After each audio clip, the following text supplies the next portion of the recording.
changing your thumbnail and your title doesn't re-rank your video within the algorithm, right? And how that works, and the answer was no, right? So how that works is, what can happen is that if you change your thumbnail or your title, people might start to respond differently to that new thumbnail or title. And the algorithm is designed to follow the behavior of the audience or the viewer, right? Okay. So let's say you improve the thumbnail or your title, you make it a bit more catchy or more relevant, and more people then start to click on it, and that improves your click-through rate, it improves the number of views that you get on the video, and so on and so forth. That can help improve your video performance. But the actual act of changing the thumbnail and the title is not re-ranking the video. It's more to do with how people are actually responding to that video, if that makes sense. Okay. Makes sense? Yes. Okay, so the million-dollar question is, like, how does the algorithm actually work, right? How does YouTube actually recommend videos on the platform? So let's talk about that today. So YouTube's recommendation system has two main goals, right? We want to know, like, what is the actual purpose? How is the system actually designed? So the first is that we want to show videos to people, the videos that people will love the most when they come on the platform. And the second is we want them to leave them satisfied so that they keep coming back to the platform. Short and simple. So we just want people to have a good experience and want to show them videos that are most relevant to them and that they will enjoy on the platform. So that's the purpose of the YouTube algorithm. And so as you can imagine, our systems every day, they're learning from a number of different signals. So we look at, okay, what do people watch? What do they not watch? How long are they watching? Where are they watching? When they watch? Are they liking the videos? Are they sharing them? Are they giving feedback through YouTube surveys and so on and so forth? And we then take that information and use that to personalize the experience of the audience. And so these signals, they might evolve, they might change over time, but again, the goal and the principle still remains the same. The goal is to try and understand the types of videos that people will like on the platform and that will keep them satisfied so that they keep coming back. So you probably heard that the YouTube algorithm follows the audience, and it's true. And a lot of creators tend to think of YouTube videos as, or the algorithm as pushing out videos or promoting videos to viewers. But actually, I think a better way to think about it is YouTube, the algorithm actually pulling in videos, right, that are personalized to the individual viewer. And over time, each viewer will have a ranking of the videos and the channels that they watch the most, and the algorithm will get a better sense for what are the types of videos that they enjoy, and the video and on the same hand, the videos that maybe that they don't enjoy as much as well. So there's three main factors, right, that generally contribute to how the YouTube recommendation system works. And we're going to look at each of them. But if you remember before, we spoke about things that are not within our control, but we also spoke about what are things that we can influence, what are things that we can directly influence as a creator. I'm more so concerned about what you can directly influence to improve the performance of your videos. So out of these three different factors, so personalization, so what is a user's watch history, what are the videos that they've watched, what are their interests.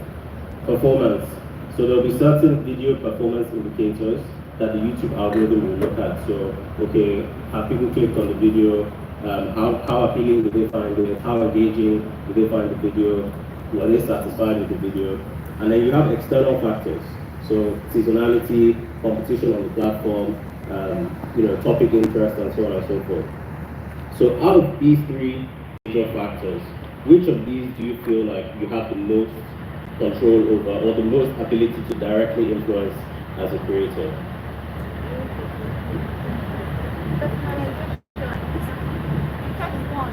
The first one? Someone said the first one.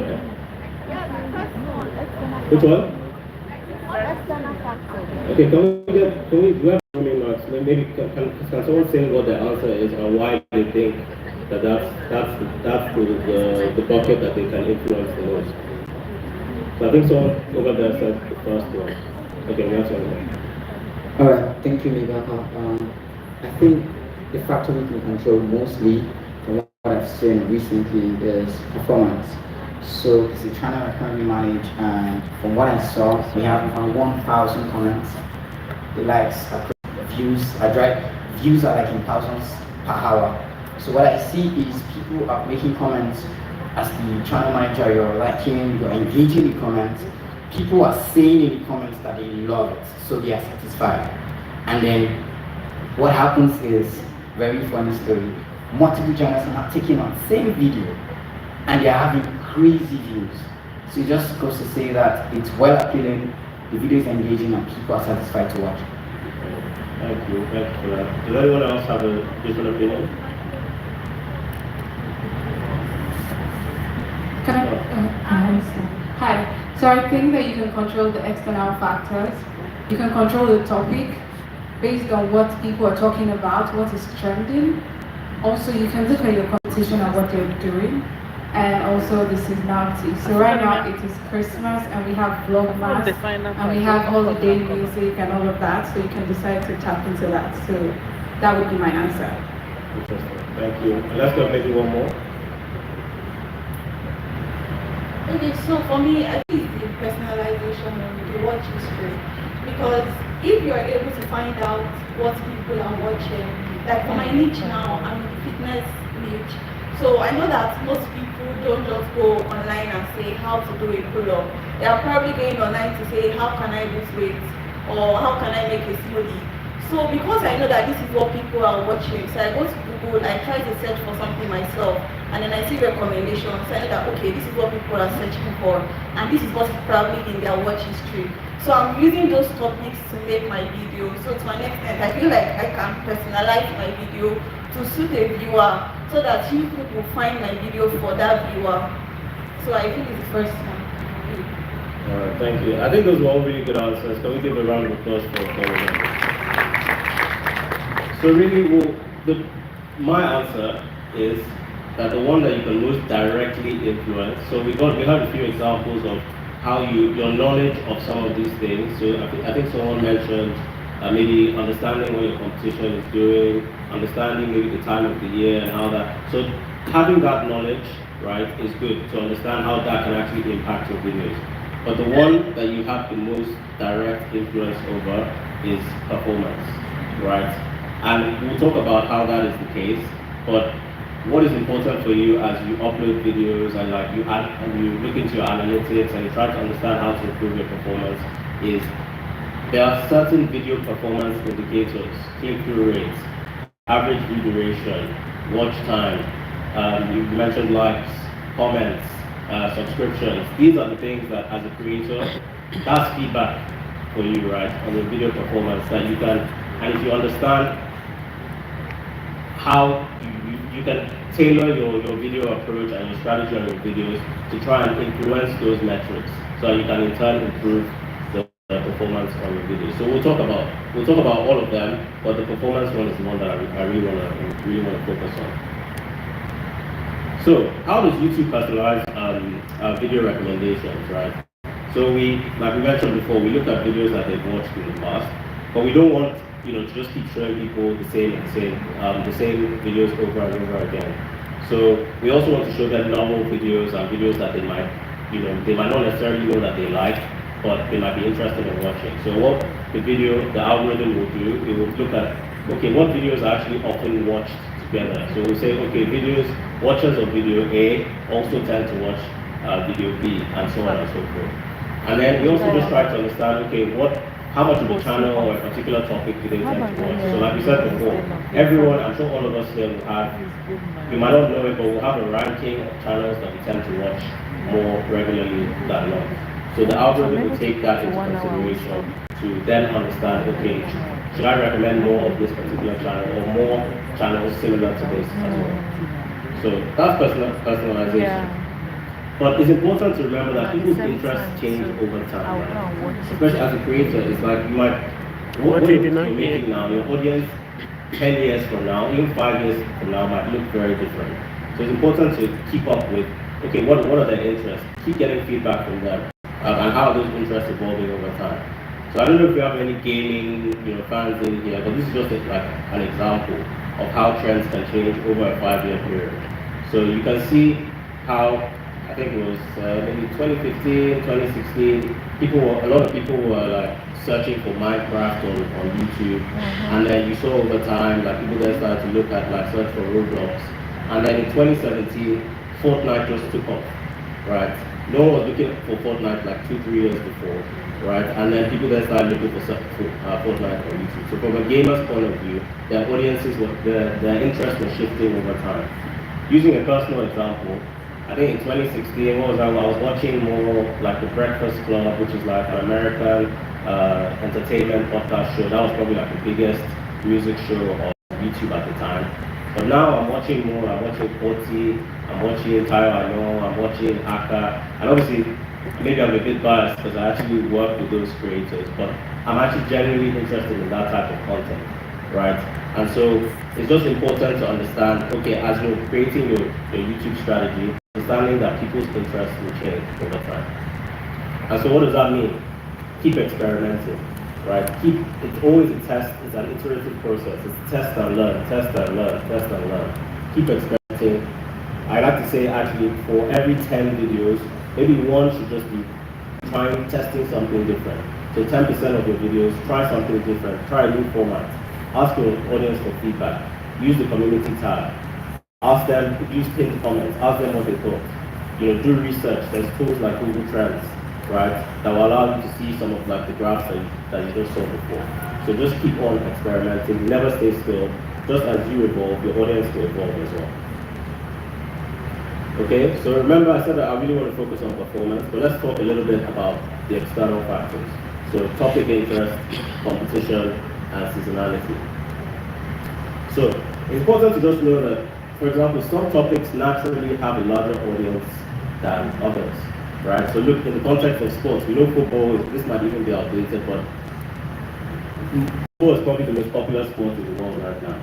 So naturally, if you're making videos about football, right, you have a wider pool of audience potentially to reach than someone who's making videos about cricket and golf and so on and so forth. Cricket is the question that will typically come after that is say, okay, then maybe try maybe gamify and maybe try and really do videos about cricket. No, the point is make videos and make your channel about a topic that truly resonates with you. Really focus on nurturing your community. But again, this is just to give you a context and understanding of how some of these external factors can impact, potential interest in the topic that you're talking about. The second thing is competition, right? So we saw, I think one of the questions before was about, what was it? Okay, if your click-through rate and your views are, something like if your channel is doing well, but the click-through rate is not quite well. I can't remember what it was, but it was basically trying to communicate that sometimes your video is doing well, right? It's actually performing well, but you're not uploading onto YouTube in a vacuum, right? People, if I'm going onto YouTube, you can imagine you go into your whole feed. I think it's always worth, I mean, obviously we're all creators here, but we're also viewers as well, we're also consumers of content. So you go onto YouTube, you go into your home feed, there's so many different thumbnails, so many different options, right? So you're not posting in a vacuum.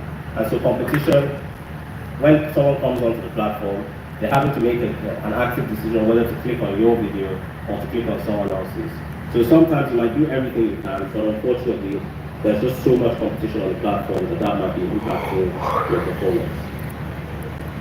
And finally, seasonality. So someone touched on it before. During COVID, as you can imagine, more people were at home, more people had more time to watch YouTube. So we saw a significant increase in views on YouTube. Sometimes, again, it's important to know your audience, right? So for example, maybe if you appeal to people who go to school, you'll probably see that during the summer months, they're watching videos more frequently, and then when they go back to school, that might change. So really understanding your audience and how some of these trends might impact how your video might be seen is important. Another example is maybe, let's say if you're a cooking channel, you make videos about food recipes, you might see that actually maybe doing a video about how to bake Christmas cakes, you you might want to post that more around Christmas time to take advantage of more people who might be searching for that particular topic. And then the great thing about YouTube is that could actually live on, right, as evergreen content.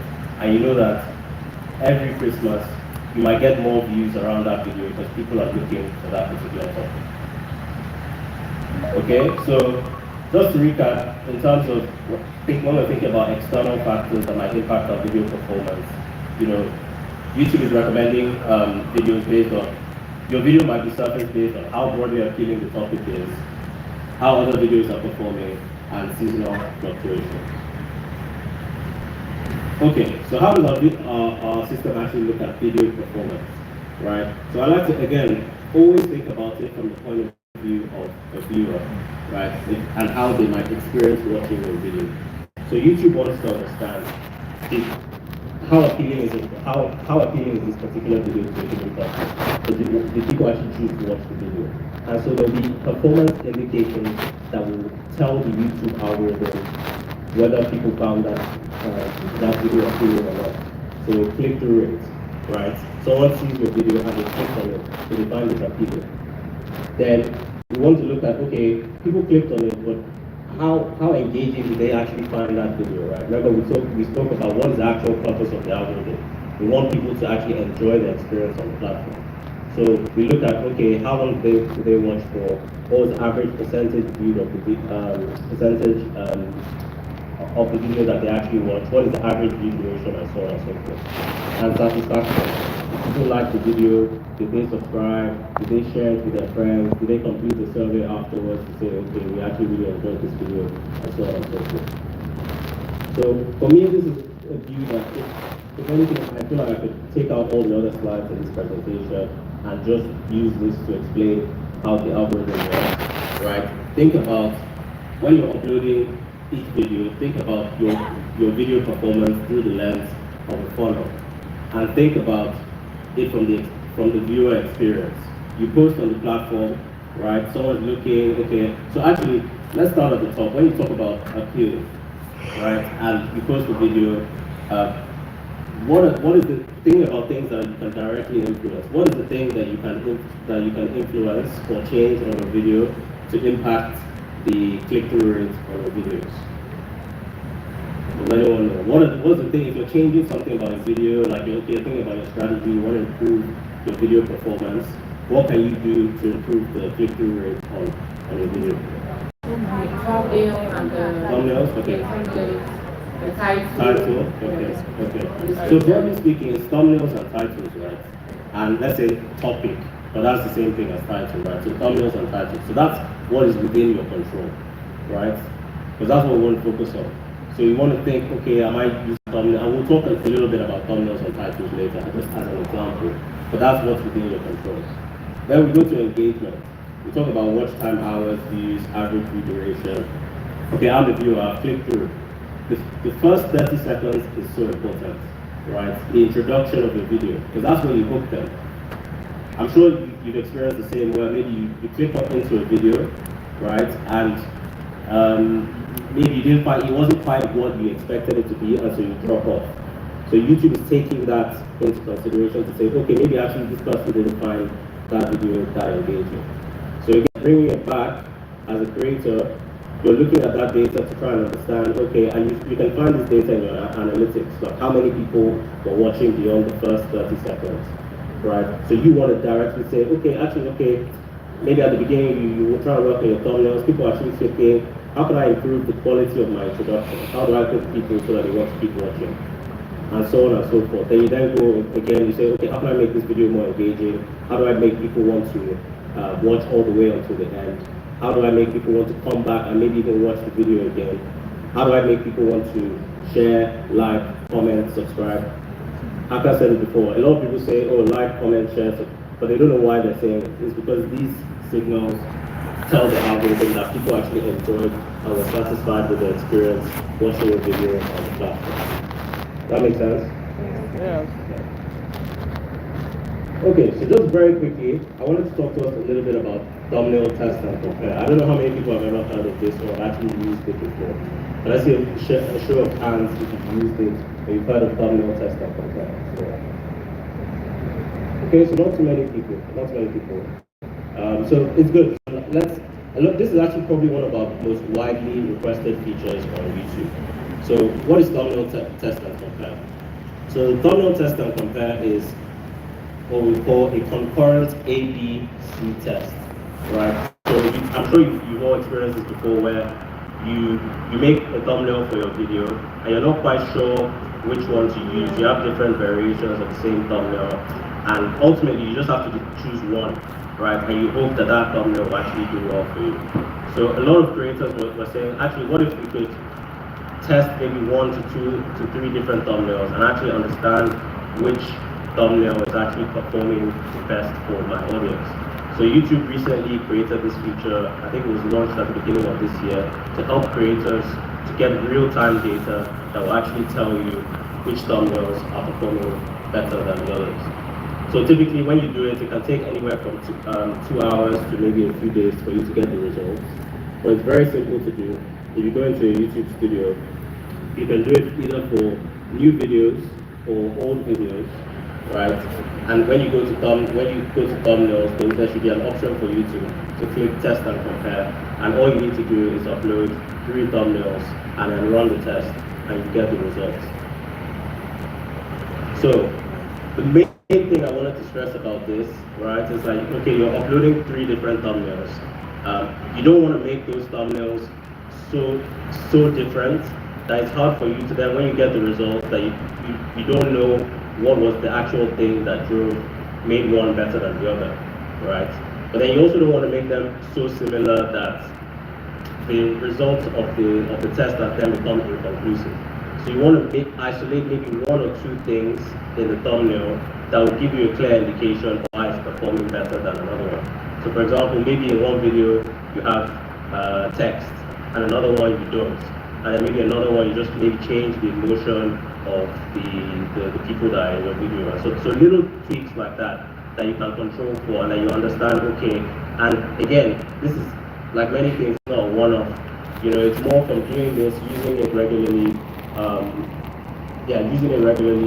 and getting data over time that will start to help you understand what are the thumbnails that work best for you.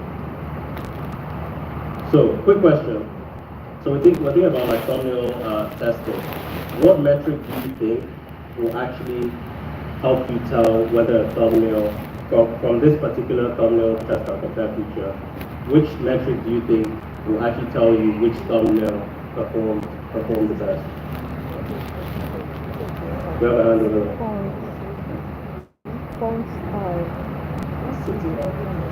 CTR, click-through rate. Okay, he said the same thing. So click-through rate, right? I think retention rate.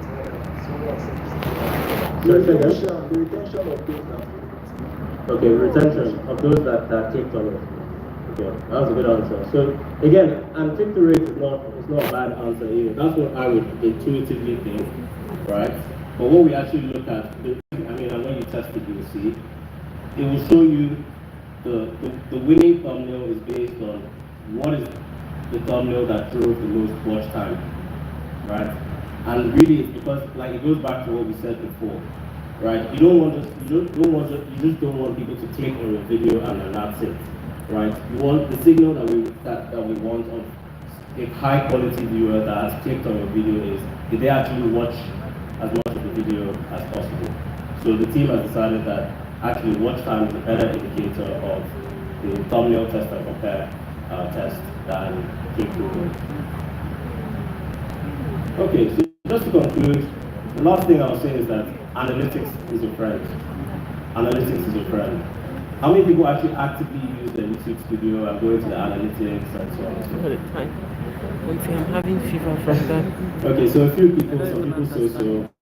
But it is your friend. Don't be afraid of analytics. The team tries to make it as easy as possible. I know there's a lot of data in there, and a lot of creators always say, like, okay, I don't know where to start, I'm not good with numbers. But again, that's why I said, going back to the funnel that I showed before, simplify it. Think about what are the metrics that give that actually No, I was just reflect thinking of the something experience now. of the viewer and The will other directly images he popped contribute up, right? towards the YouTube I was recommendation training to system. look. Click-through rate, But when he average popped this view one, duration, it's so clear. And I'm like, that is watch one thing time, about the thumbnail. comments, The likes, front and you so on and use, so forth. style, And when you go to the analytics, corner. just think about it like very like logically, right? Like, background. so you look at the If you data, use the you wrong see, okay, maybe background. which format is Background helping me color. to attract more new viewers, or which topic is attracting more returning viewers, right? So you observe that, and then you say, okay, actually I realize that this topic is attracting a lot of returning viewers, and so the action that you then take is maybe I should create more of this content, maybe I should make this into a series, and so on and so forth. Or maybe you see on a particular video that when you use like a call to action in your video, that usually contributes to more people subscribing to that video. So that one is more of a simple change, right? You say, okay, I'm going to do more of that, so I can influence those metrics, the metrics that matter the most. So just to recap, if you take anything away from this presentation, is that the algorithm follows the audience, right? Always think from the perspective of your audience, the viewer, as a real person and how they experience the platform. The YouTube recommendation system is really focused on how do we maximize viewer satisfaction on the platform. Always keep experimenting, use YouTube analytics, understand what the data is telling you, test, and learn.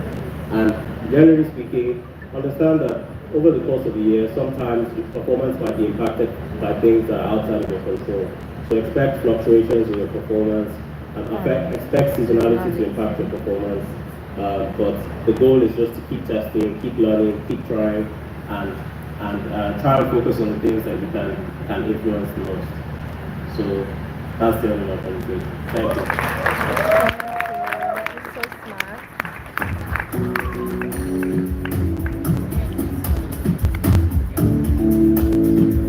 So we're going to have a bit of time for Q&A. I think we'll have enough time for maybe 3 to 4 questions. So can we please, if you have a question, please raise your hand and we'll bring them up to you. All right, thank you very much. That was a beautiful presentation. Thank you. I really learned a lot. Okay, so it's a practical experience I'm having. My shorts tend to get more views than my long play videos, even when it's the same topic. When it's about the same, I do everything right, but my shorts go into hundreds of thousands of views. By the time some of my long play videos are on 25 views, and I tend to put more effort into the long play videos like cameras, lights, and all. So I want to know if it's something I'm doing wrong or how I can fix it. Thank you. Now that's a good question. I heard a lot of people agreeing with that. But I'd actually like to put the question back to you. Like, why do you think that might be the case? When you think of the two different formats, you have short form content and you have long form content. Why do you think that one might attract more views than the other? So can we move on? Well, I can't really place it because I started with long play formats, and I used to do like 10,000, 2,000. But there was a time, I don't know if it's related, there was a time I got a community strike. And then I lost my monetization. I had to appeal. And that took about 3 to 4 months, I think 2021. Then I came back. So I don't know, it was after that I started the shorts. Anyway, so I don't know if that is related or no. But even then, like I said, I used to do like 5,000, 10,000 in my long form. But every time, in fact, I'm not motivated to do the long form videos again like that. So I just focus more on the shorts. Yeah. And the short I feel you. I like the short. I imagine For the money there. you put so much time into something and you manage. I mean, I also, by the way, I think it's worth saying that performance is quite relative. I think it's also important to. No, but if you have plenty view, I had a put some view, of I have these one things. that I has think like we all want 100, I think I had like 100 views, right? US dollars. And I think sometimes when we're For looking 1 at million videos views, on right? social media Imagine platforms, you're having that 1 our million on perception your of long those form. performance Yeah, metrics maybe is 1 not million, it would be a lot of You know money. how much I So, will earn? 500 people watching a video. Again, so we all have ambitions to. It's quite a lot, right? So I want to say that, but to actually answer your question on shorts versus long form, they're different. Like in the same way that you mentioned that the amount of time and investment that you put into long form is more. Think about it from a viewer point of view. The amount of time and investment that you have to invest to watch a long form video is more than a short video. So it's a common trend where you see sometimes that creators actually see way more views on their shorts because they're just swiping, they watch it and then and so on and so forth. So I think that's more. It might not be necessarily a reflection of. It could be to the extent that maybe the quality of your shorts is actually better. I don't know, like the kind of editing techniques that you use and so on and so forth. But it could also just be that it's just the format that lends itself to more people watching that particular. I don't know if it's that I didn't get him, but I didn't really get the point about the algorithm. If the algorithm is what helps. So I just want to, just add to some of the things you said. Like, I think that, doing your shorts, just because of the format of what it is, you have to tweak on how you have to edit and some of the things you have to say. So maybe it's that you're going straight to the point in your shorts, it's punchy, no time lapse, maybe you can replicate that in your long form. So I also want to ask if you connect your shorts to your long form. You know how to do that? Yes. Do you do that? At times I do. So try do it. That's connecting the shorts. Link your shorts to the video it's from.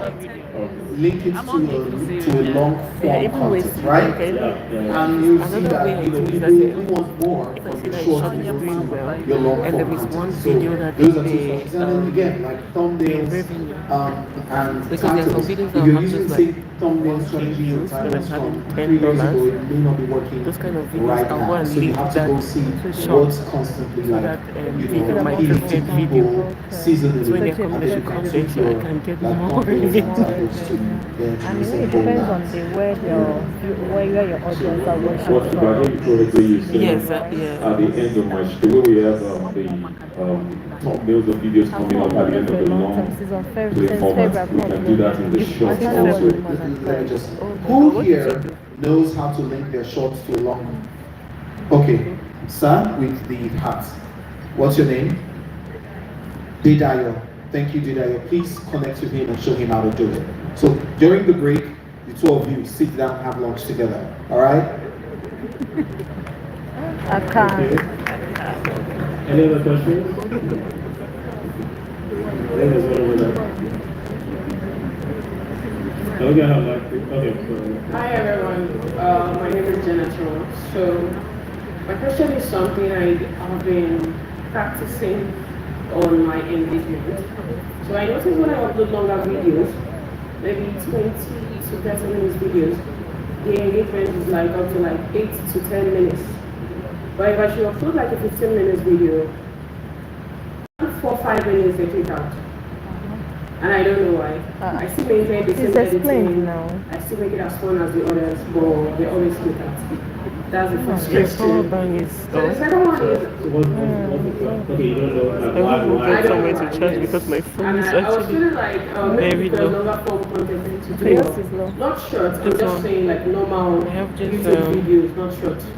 So the other question is, I tried the thumbnail test on content, and I see my competitors, like the same people doing the same lifestyle content with me, uploading like a photo grid with like 5 pictures. Anytime I try it for myself, it just doesn't work. I tend to click on the one that has like 4 pictures more than the one that has like 5 or 6 pictures, like a photo grid all in one. And I still don't know why. So I'm not quite sure I understand the second question. So if I understand correctly, you've tried using the thumbnail test and compare, and on your thumbnails you tend to like creating your normal thumbnail, you can have like 4 pictures or 5 pictures, like it mix the pictures together, trying to tell a story of what your video is about. So I normally do like 4 pictures, giving an insight of what my video is about. She's talking about her thumbnail. But I see other creators that do like 5-6 pictures in one, and the video always do well. But anytime I try to like do the same thing for mine, I usually get low engagement for that one. But the one that has like 4, because anytime I'm doing test content, I tried to Where do you want to change sit? the thumbnail pattern, Your not like back, the same right? thing. Aside from changing the Sorry. caption or the title, I tried to get pictures the way I envision them. Maybe I might do 5 here, I might do 4 here, I might do 3, and just see how it turns out. The one that has the 4 always do better. But I always like the other thumbnail that has like 5 pictures and 6 in them.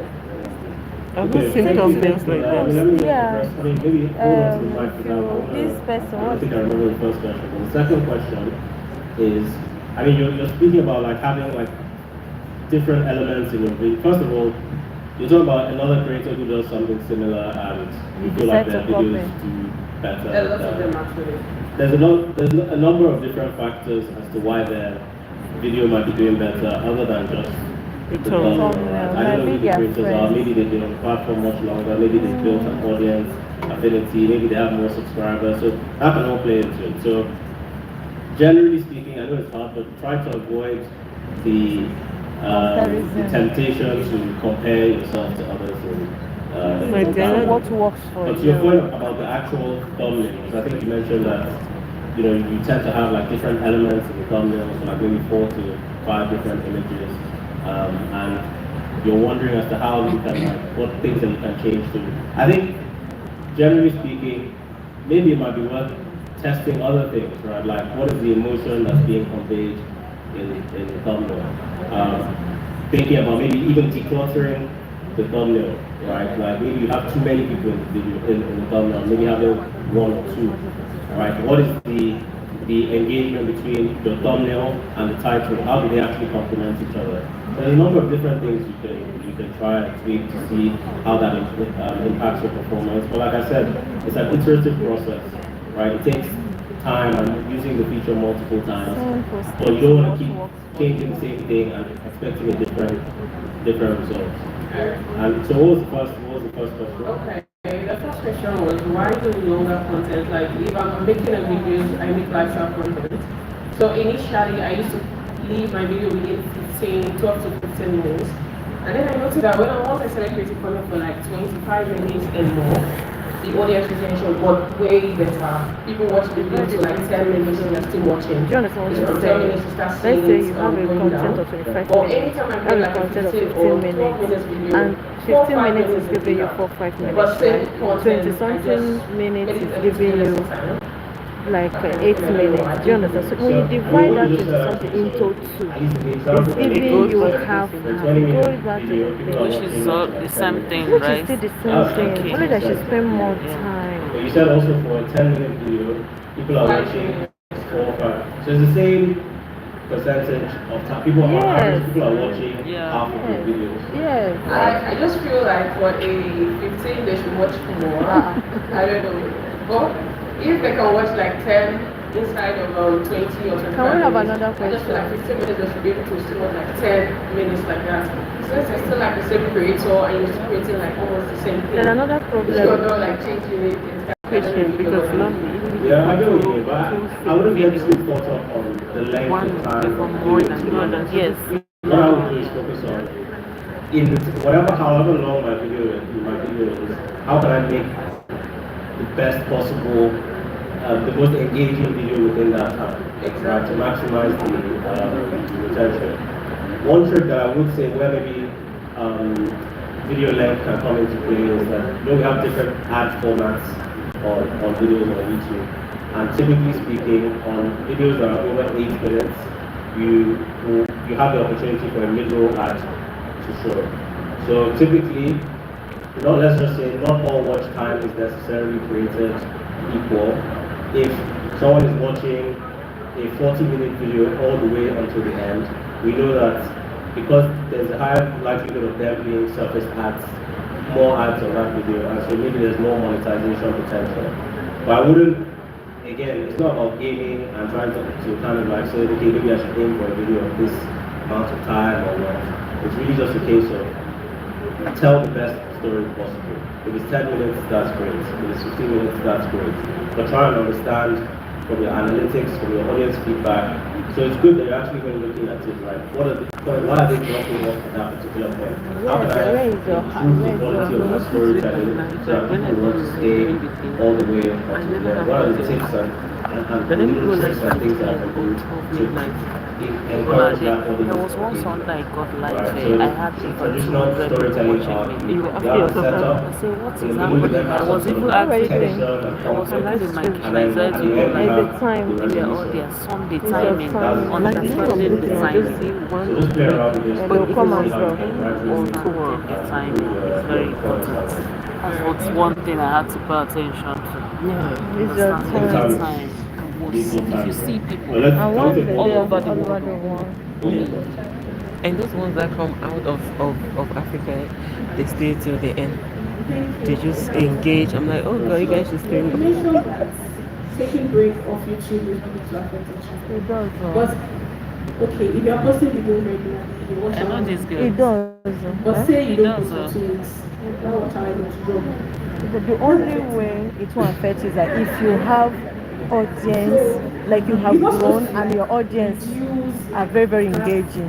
So when you are away, they will be waiting. So immediately you drop. If you drop, they will run. Yeah, but it's They will it's a now good know, question. they will I not think know it's your a good timing question. again. But if you It's have not the plenty, recommendation system that is then suddenly not recommending your videos as much as it was before. That's the point I'm trying to make. Right, so your videos will still be shown, but again, the algorithm follows the audience. So if people, to your point, if you were in a rhythm of uploading content and then suddenly you stop, maybe people kind of just built a habit around watching another channel, or it will take them a bit of time to kind of Come get back to the you. channel. So that can impact your performance. Like I said, I mean, everyone, it's easy to say, but your mental health and your well-being is the most important. So you shouldn't feel like you have to be posting every day and keep that up at the detriment of. If they're looking for Christmas money, you have to be posting. Take a break. The algorithm itself is not designed to not favor you for taking these breaks. But again, it's just more a That's why I said reflection of I've actually audience. deleted my YouTube. did channel on my Tinubu phone. get to wait? So Tinubu enter YouTube podcast. Why they not giving us food? So we'll go and pray for them to give up food. I think that's all we have for this session. Thank you all for listening.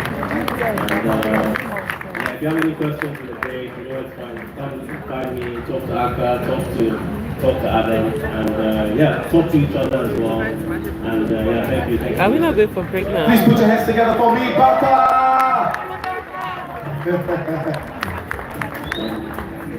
Did you guys enjoy that? Have you learned a lot?